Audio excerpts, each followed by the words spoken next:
How's it going, guys? So in this video I want to talk about the Fender Squire guitar, and this is actually Squire's top of the line guitar. This is a vintage vibe 50th Stratocaster, and I bought this guitar on eBay. It's being advertised as brand new. I got it in a box with pretty much all the accessories included.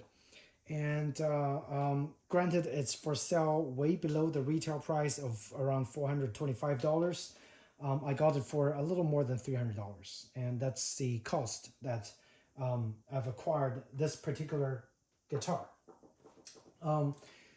My first impression is, in terms of value proposition, this guitar is definitely a excellent value. It features a ball nut. However, the ball nut is not cut very precisely. Even the grooves is like slightly slanted when I got it. And it also features vintage tuners. Right here, I'm going to show you those vintage, tuners. Looks really nice, looks really cool. And each tuner is actually fixated by two screws. One of the screw overlaps the two adjacent tuners.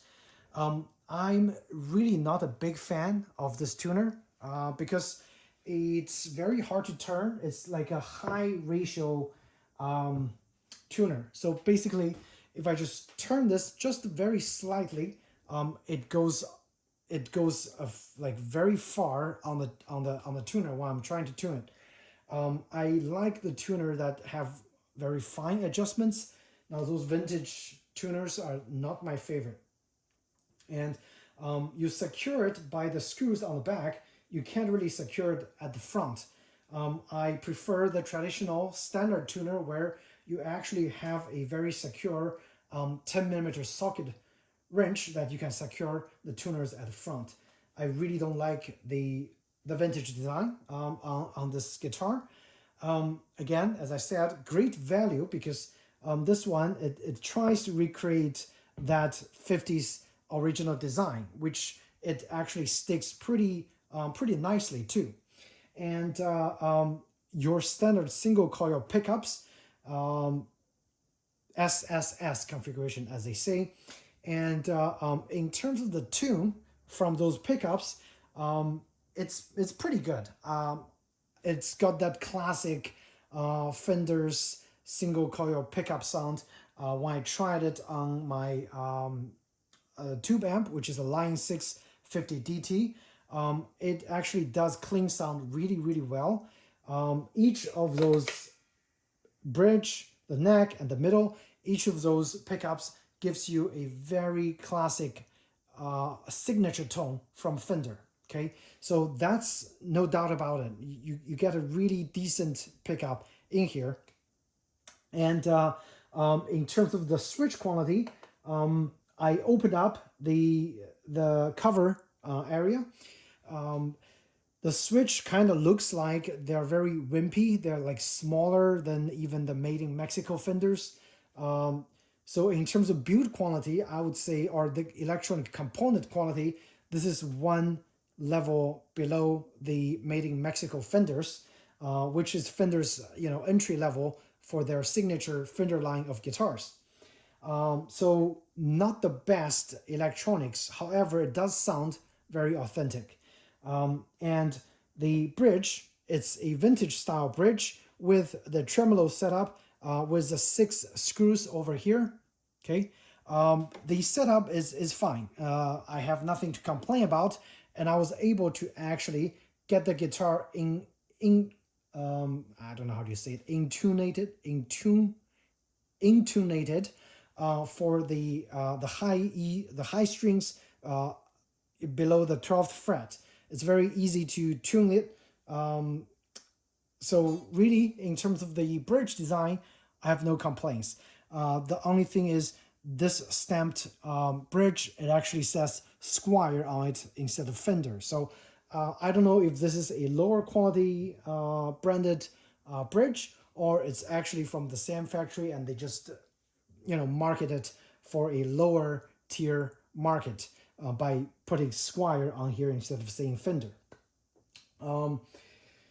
And the tone knobs, very cheap tone knobs, like very low quality tone knobs, very thin, and the feel is, it just feels cheap, okay? However, this switching, this gear switch here actually feels very tactile. So I actually like this gear switch more so than the Made in Mexico Fender standards, which I actually is restoring one right now. I'll actually compare both of those guitars at the end, but for now, I'm just gonna go through the guitar in general. And the paint job for this Sunburst, two-tone Sunburst, is okay. It's not the best paint job there is, because look over here. You see this little like smudge? This smudge is actually under the clear coat. So obviously at the factory, they screwed it up. They left the smudge, which looks obviously like a finger paint or like a finger smudge over here. They didn't care. They just left it in here. And when they painted it, it just looks like this. I mean, does it affect the use? Not really, but does it look good? Absolutely not. It's, yeah, it's just not good. And looking at the back, the paint job was okay. Again, I don't feel this paint is like a thick paint. This is maybe a thinner paint compared to a Made in Mexico Fender, but it does the job fine. In terms of the cutout, again, it's a beautiful, very nicely cut out piece of pine, 2 pieces of pine wood, I believe, or maybe 4 piece, according, yeah, so 4 piece, 1, 2, 3, 4. So those are 4 pieces of pine wood glued together. It's definitely lighter than a Made in Mexico Fender that uses the elder wood. So in like if you don't like heavy guitars, I think this is a good way to go.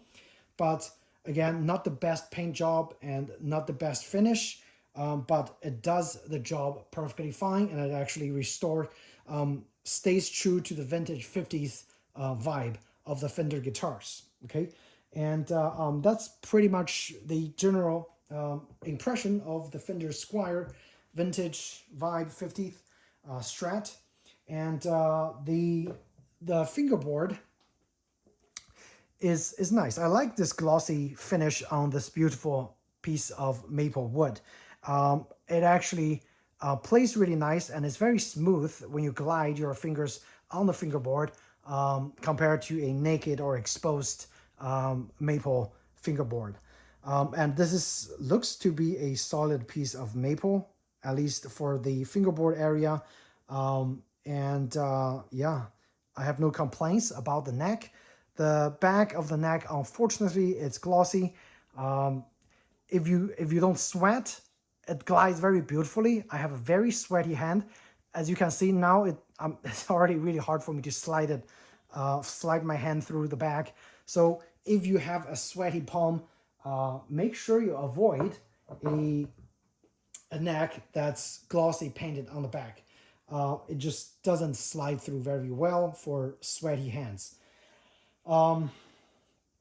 The head design also, I believe, stayed true to the vintage design, and also it looks pretty nice. No complaints there.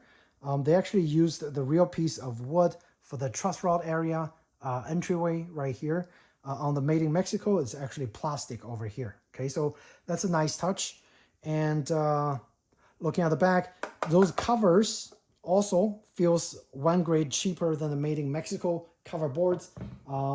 They're just one color. It's not like a triple layered plastic design. This is just one white piece of plastic, and it's not even sanded very, very well. It feels like a hasty job of sanding on the beveled edge.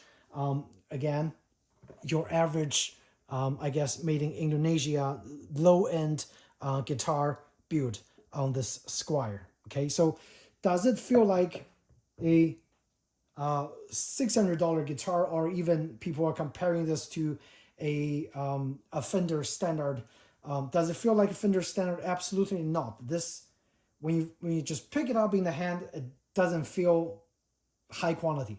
However, it does have all the standard features of the higher end guitars. So you're getting maybe a 60 to 70% value compared to, or 60 to 70% of, I would say, a build quality and component quality compared to a $600 Fender. That's even the Fender's entry level is going to be better quality than this. Okay, for the entry level, you're not getting a bone nut.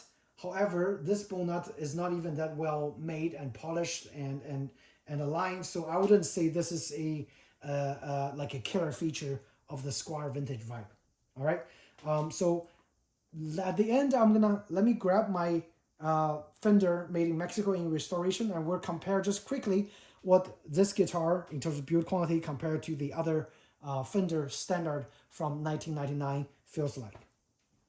All right, guys, now I have two of the Stratocasters side by side.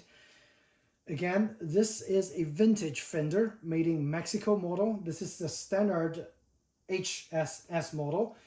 Features a humbucker, which in my opinion is actually quite more useful if you want to get some distorted tones, and the neck and the middle pickup are actually sounding excellent on this Fender made in Mexico model of the standard. I would say this is fairly vintage. What I mentioned side by side of the build quality is, look at this pickguard. This pickguard is very nicely polished, it's flat, and it's got a three-tone color transition, which adds to the look of this Fender standard. Okay, so build quality wise, you definitely can feel a difference between a, I guess, again, both of those are, I would consider pre-owned. So this one is, I would say, a $350 guitar, and this one, retail, it's a $650 guitar. And build quality is obvious. The knob over here on this made in Mexico model is thicker, is heavier, and it's got even the text over here is etched better than this cheap looking text over here. The text looks thin and shallow. This one looks nice and deep. Okay, so yes, there is definitely a difference. Now, in terms of the bridge build quality, I honestly could not tell if there's any difference. The metal, the sheet metal appears to be the same gauge, and the stamped bridge saddle, again, even though it's an old vintage model, this one says Fender, so this is actually genuine Fender. Again, bridge, and no complaints. Just giving you guys a closer look on this guitar that I'm currently restoring. The paint is midnight blue. It's a beautiful, beautiful blue paint with kind of a very delicate, I guess, like sparkly shine inside. It's kind of really hard to say, but it's there. Again, the knobs are better built. I open up the cover. The electronics in here seems to be better quality. Like, you don't have to be an electrician to tell which guitars' internals are better made. It's very obvious even by visual standards.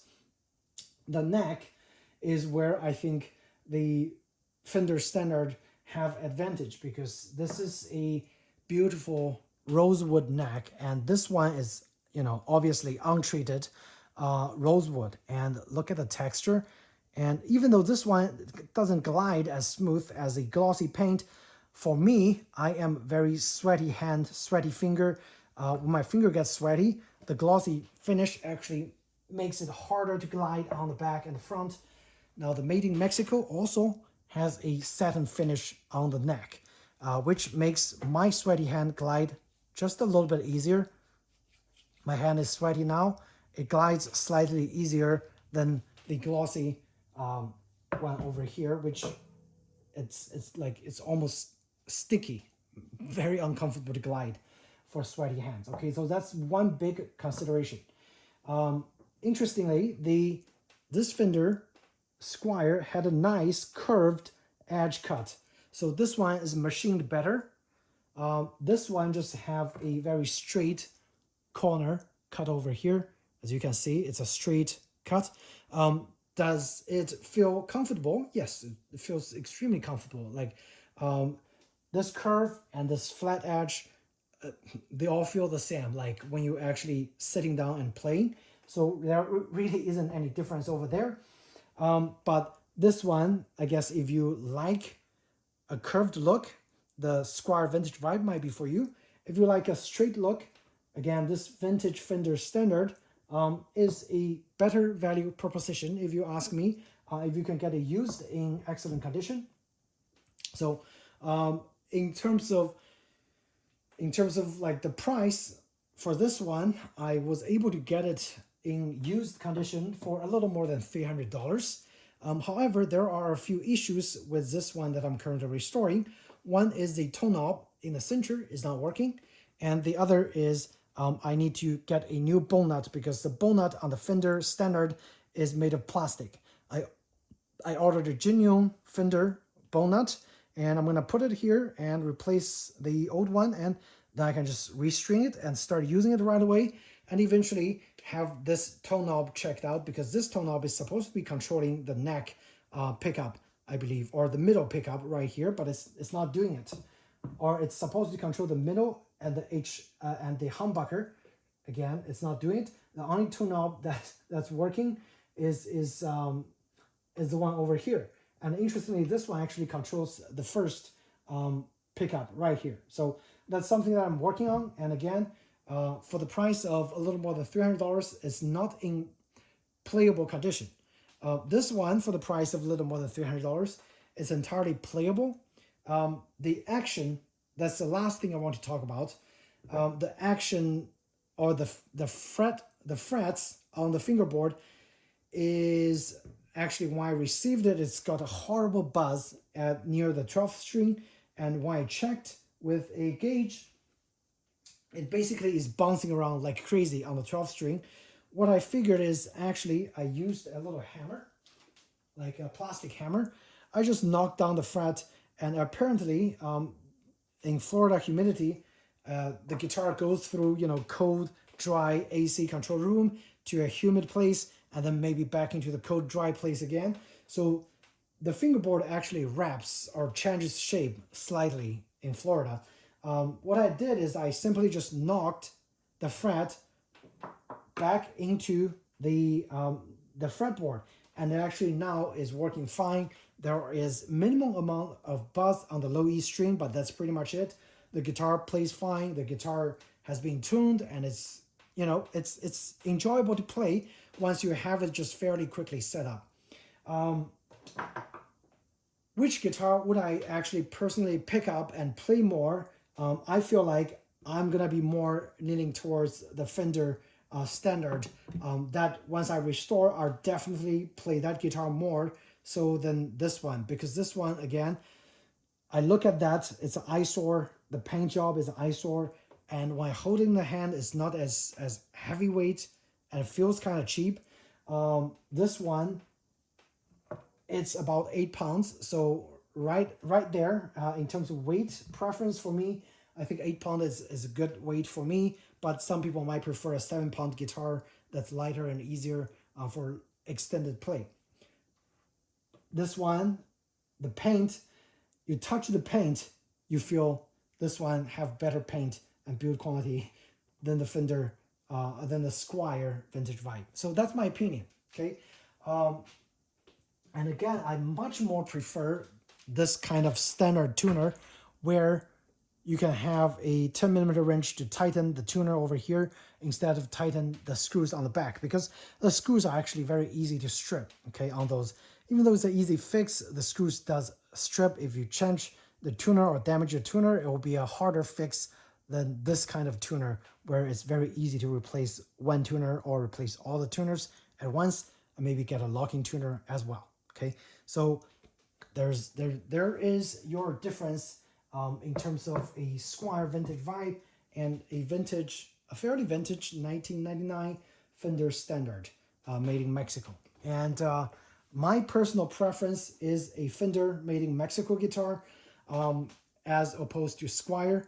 I think the Squire is good for folks who actually does not want to go through the fuss of resetting up a vintage guitar, and they want to just be able to play and get the best fit or get that original reproduction of the vintage Fender design, you can definitely get it for a little more than $300 from a Fender vintage vibe. Either a Telecaster, maybe a Stratocaster, you're able to do that.